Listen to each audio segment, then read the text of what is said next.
রাশিয়ার অভ্যন্তরে হামলা চালানোর জন্য ইউক্রেনকে অবশেষে দূরপাল্লার ক্ষেপণাস্ত্র ব্যবহার করার অনুমতি দিয়েছেন বিদায়ী মার্কিন প্রেসিডেন্ট জো বাইডেন। মার্কিন কর্মকর্তারা এ তথ্য নিশ্চিত করেছেন।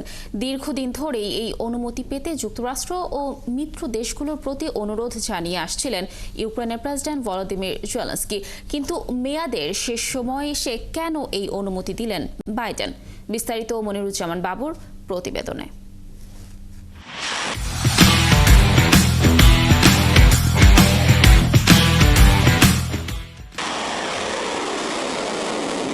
ইউক্রেন 1 বছরেরও বেশি সময় ধরে ইউক্রেনীয় ভূখণ্ডে রাশিয়ান সামরিক লক্ষ্যবস্তুতে আর্মি ট্যাকটিক্যাল মিসাইল সিস্টেম ব্যবহার করছে, যা সাধারণত ATACMS নামে পরিচিত।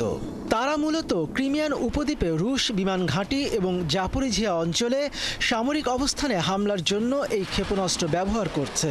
কিন্তু যুক্তরাষ্ট্র এখন পর্যন্ত কিয়েভকে রাশিয়ার অভ্যন্তরে দূরপাল্লার ক্ষেপণাস্ত্র ব্যবহার করতে দেয়নি।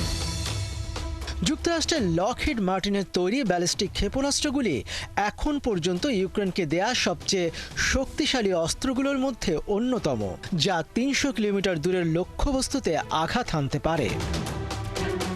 এখন ওয়াশিংটনের নীতি পরিবর্তনের বড় কারণ হতে পারে উত্তর কোরিয়া।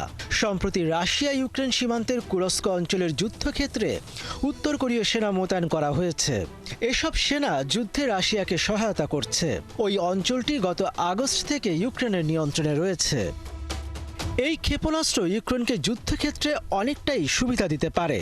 তারা সম্ভবত প্রথমে কুরস্ক অঞ্চলের চারপাশে আক্রমণ করতে পারবে এটা দিয়ে। ইউক্রেনীয় এবং মার্কিন কর্মকর্তারা ধারণা করছেন রুশ ও উত্তর কোরীয় সৈন্যরা কুরস্ক থেকে ইউক্রেনদের তাড়িয়ে দিতে বড় ধরনের পাল্টা আক্রমণ চালাবে। সেই হামলার কার্যকারিতা কমানোর জন্য সামরিক ঘাঁটি, অবকাঠামো এবং গোলাবারুদের গুদামসহ রাশিয়ান অবস্থানগুলিকে লক্ষ্য করে ATACMS হামলা চালাতে পারে ইউক্রেন।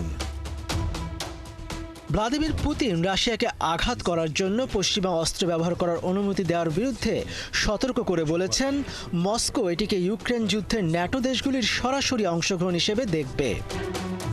কড়া প্রতিক্রিয়া জানিয়ে রাশিয়া বলেছে, বাইডেন প্রশাসন এই সিদ্ধান্ত নিয়ে সংঘাতের আগুনে ঘি ঢেলেছে। ক্রেমলিন থেকে এক বিবৃতিতে বলা হয়েছে, যুক্তরাষ্ট্রের দেওয়া ক্ষেপণাস্ত্র রাশিয়ার ভূখণ্ডের গভীরে ছোড়া হলে মস্কো একে ইউক্রেনের হামলা নয়, বরং সরাসরি যুক্তরাষ্ট্র থেকে হামলা বলে গণ্য করবে। তবে জানুয়ারিতে ট্রাম্প ক্ষমতা নেওয়ার পর এমন নীতি অপরিবর্তিত রাখবেন কিনা সেটা এখনও নিশ্চিত নয়।